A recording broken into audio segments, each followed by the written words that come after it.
Salut à toi, j'espère que tu te portes bien. Bon début de semaine déjà. Dans cette vidéo, on va parler des buts de la crypto-monnaie une fois de plus. Euh, Dimanche, on a organisé un quiz sur la chaîne Elvis Conjo et il y a eu plusieurs personnes qui ont gagné.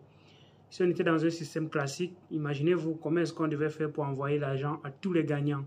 On a envoyé les Tezos à tous ceux qui ont gagné comme ça au quiz qu'on a organisé dimanche. Certains étaient au Cameroun, d'autres étaient du côté des États-Unis, certains étaient en France, d'autres étaient même en Tunisie. Et en moins de quelques minutes, ils ont reçu leur crypto-monnaie et ils peuvent maintenant l'échanger contre l'argent physique. Donc, dans un système classique, si on avait organisé le même quiz et qu'on avait tous ces mêmes gagnants de différents pays de par le monde entier, il aurait été difficile de leur envoyer de l'argent. On devait passer par les moyens de paiement classiques, Western Union et autres, en payant des frais encore plus élevés et bien d'autres choses encore concernant avec les régulations et il faudrait les passeports et autres pour aller retirer l'argent. Ça aurait été vraiment compliqué. Mais en moins de 10 minutes, on a pu transférer de l'argent, de la crypto-monnaie à ces personnes de la valeur là et ils peuvent donc comme ça même conserver pour que ça prenne de la valeur encore avec le temps.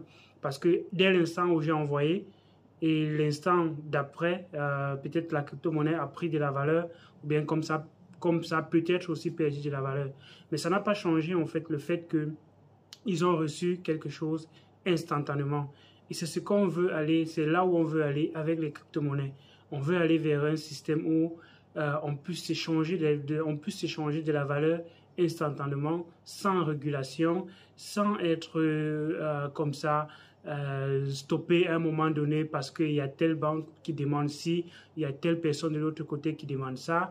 Donc, on est en train de vouloir partir vers quelque chose où il y a moins de régulation. Et c'est justement la raison pour laquelle la crypto-monnaie tarde un peu à décoller parce que les banques sont en train de s'y opposer. Les banques ne peuvent pas, bien évidemment, voir que le pouvoir de l'argent est entre les mains des utilisateurs et qui sont eux-mêmes les propriétaires de l'argent. L'argent que tu vas déposer en banque, ça n'appartient pas à la banque, mais la banque te fixe un certain nombre de choses par rapport à cela. Il te limite les taux de transfert, il te limite les quantités que tu peux transférer, il te limite à qui est-ce que tu peux envoyer, il te limite encore un bon nombre de choses comme ça avec ton propre argent, alors que c'est ton argent d'une certaine façon. C'est pas comme si c'est la banque qui te donne de l'argent, c'est toi qui donnes de l'argent à la banque. Mais tu n'as plus le droit là-dessus une fois que tu donnes de l'argent à la banque. Donc, imaginez-vous par exemple sur un site de paiement. Il y a plusieurs sites de paiement aujourd'hui qui ne peuvent pas recevoir l'argent sur la plateforme 1 parce que ils sont soit dans des pays où il y a des pays où certaines cartes ne peuvent pas comme ça effectuer des transferts dans ces pays-là. Et ça c'est d'un. De deux, on va checker quelle est l'activité du site. Et un site qui fait un certain nombre d'activités ne peut pas recevoir un certain type de paiement. Et là, c'est encore fixé par qui? Ce n'est pas par vous, mais c'est par les régulateurs et les gens qui mettent sur pied les moyens de paiement là. PayPal ne va pas s'installer sur n'importe quel site et il ne va pas s'installer dans n'importe quel pays. Donc, il y a des régulations qui vont faire que PayPal s'installe dans un pays ou bien que tu installes PayPal dans ton site. Mais imaginez-vous, par exemple, je vais prendre un exemple comme ça, qui est une industrie qui brasse beaucoup d'argent, mais qui n'a pas accès d'une certaine façon à ce système-là. Les sites pornographiques comme ça, par exemple, ce sont des sites sur lesquels ils ne peuvent pas inclure n'importe quel type de paiement. Et pourquoi ils ne peuvent pas l'inclure? C'est juste parce que les régulateurs ont déjà comme ça un parti pris par rapport au type d'activité qu'on peut mener et au type d'activité sur lesquelles on peut intégrer leur mode de paiement. Mais aujourd'hui, il y a déjà plein de sites porno, par exemple, qui utilisent les moyens de paiement crypto. Et ça fait que, les frais de transaction, quand on utilise ces différentes plateformes-là, il y a d'abord, les frais de conversion d'une devise à une autre qui sont élevés. 2, il y a les taux d'utilisation de la carte, dans les taux de transfert qui sont encore élevés. Donc, quand vous utilisez les moyens de paiement classiques, alors vous êtes en train de perdre de l'argent pour acquérir moins de valeur. Vous voulez par exemple acheter un seau sur une plateforme. Vous devez ajouter au prix du seau normal les frais de transfert qui sont récupérés par la personne qui te fournit le service de paiement avec la carte que tu vas utiliser. Donc, il y a une grosse industrie et on a évalué à presque 1 trillion de dollars qui est comme ça collecté d'une certaine façon par ces différentes plateformes-là au courant de l'année. Donc vous voyez que si on brasse, par exemple, si le monde entier brasse environ 1000 trillions de dollars, il y a 1 trillion qui est dépensé juste pour les frais de transaction. Et justement, la crypto-monnaie a pour but de faire en sorte que les frais de transaction soient déjà moins élevés et ça fait que vous pourrez encore acquérir plus de choses parce que vous dépensez 3% pour acheter un produit. Donc en achetant 3 produits, vous avez déjà dépensé comme ça presque d'une certaine façon 10% du montant est allé uniquement pour le paiement de... il y a une grosse partie d'argent qui est allée uniquement pour le fait que tu utilises une plateforme qui va te permettre de payer et d'accepter ce que tu as même déjà comme argent. Tu as déjà de l'argent, mais le fait de l'accepter, tu dois dépenser l'argent pour qu'on l'accepte. Et c'est vraiment dramatique. Et c'est l'un des problèmes que résout la crypto-monnaie. La deuxième chose que vient résoudre la crypto-monnaie, c'est le fait que vous possédez votre argent et à aucun moment, quelqu'un peut vous décider à qui est-ce que vous pouvez l'envoyer, quel montant est-ce que vous pouvez envoyer. J'ai récemment été victime je suis même encore victime de cela. La banque est en train de fermer mon compte bancaire. Une banque du côté de la Chine où il y avait mon compte bancaire. Déjà, je rappelle que du côté de la Chine, on utilise les transactions également avec les applications mobiles qui sont attachées à la carte bancaire. Donc, pas forcément besoin de posséder ta carte bancaire pour faire les transactions. Donc, c'est un peu comme PayPal, mais dans une application de chat, par exemple, comme WeChat, comme Alipay, et c'est un peu plus friendly. Donc, je suis allé en fait, je voulais faire une transaction et je me rends compte que ma carte a été bloquée. Et comme ma carte a été bloquée, je vais donc à la banque et je demande pourquoi est-ce que ma carte a été bloquée. Déjà, je n'ai pas eu de notification, je n'ai pas eu d'appel de la banque, je n'ai rien eu. Et il a fallu que je fasse une transaction avec ma carte pour constater qu'elle a été bloquée.